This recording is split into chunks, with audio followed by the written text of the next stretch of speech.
Download करें जनमत Haryana app. Haryana Congress में एक तरफ भूपेंद्र सिंह हुड्डा लगातार मजबूत हुए हैं और हाईकमान से अपनी बातें मनवाने में कामयाब हो रहे हैं।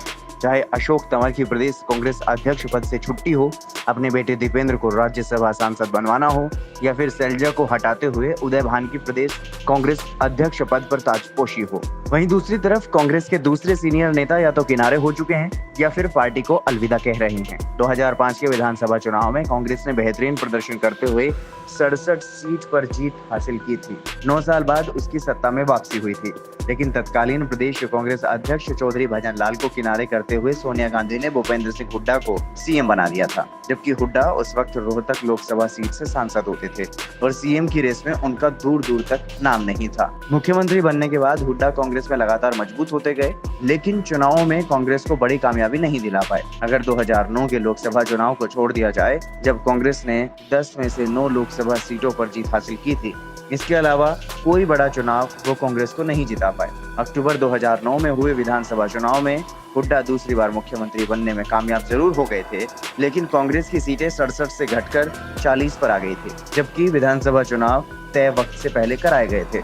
उन्हीं के सीएम रहते हुए 2014 लोकसभा और विधानसभा चुनाव हुए थे, लेकिन कांग्रेस का प्रदर्शन बद से बदतर होता गया।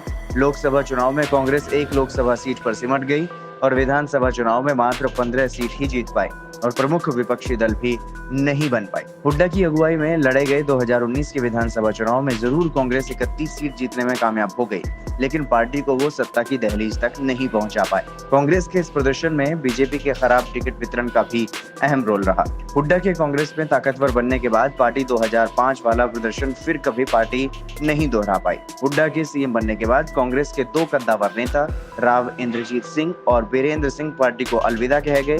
जहां राव इंद्रजीत ने 2014 लोकसभा चुनाव से ठीक पहले बीजेपी का दामन थाम लिया, वहीं बीरेंद्र उसी साल हुए विधानसभा चुनाव से ठीक पहले बीजेपी में शामिल हुए थे।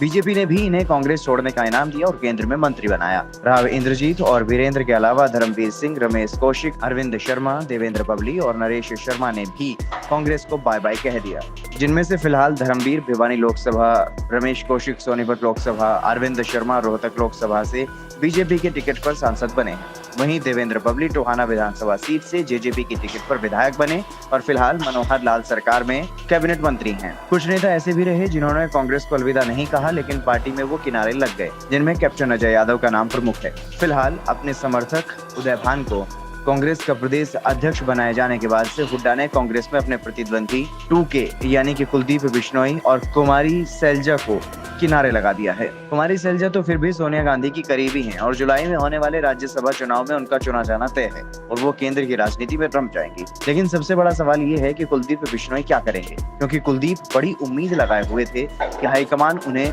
प्रदेश अध्यक्ष या फिर नेता प्रतिपक्ष जरूर बनाएगा, लेकिन ऐसा कुछ भी नहीं हुआ। कुलदीप की उम्मीदों पर पूरी तरह से पानी फिर गया। इसको लेकर सोशल मीडिया पर कुलदीप अपना दर्द नहीं छुपा पाए और अपने समर्थकों से संयम बरतने की अपील की। अगर कांग्रेस केंद्र में भी कुलदीप को कोई बड़ा पद नहीं देती है, तो उनके पास कांग्रेस छोड़ने के अलावा कोई विकल्प बाकी नहीं रह जाएगा, जिसके बाद उनके पास बीजेपी या फिर आम आदमी पार्टी में जाने का ही ऑप्शन रहेगा। कहा जा रहा है कि बीजेपी ने भी कुलदीप के प्रति सॉफ्ट कॉर्नर अपनाया हुआ है। अब देखना दिलचस्प होगा कि कुलदीप का अगला कदम क्या रहता है और क्या वो कांग्रेस छोड़ने की हिम्मत दिखा पाते हैं या नहीं। ब्यूरो रिपोर्ट, जनमत हरियाणा। राजनीति के आगे, राजनीति के पीछे, हर हलचल को जानने के लिए हमारे YouTube चैनल जनमत हरियाणा को लाइक करें, सब्सक्राइब करें और अपडेट रहने के लिए बेल आइकन दबाना ना भूलें। देखते रहें जनमत हरियाणा, सच के अलावा कुछ भी नहीं।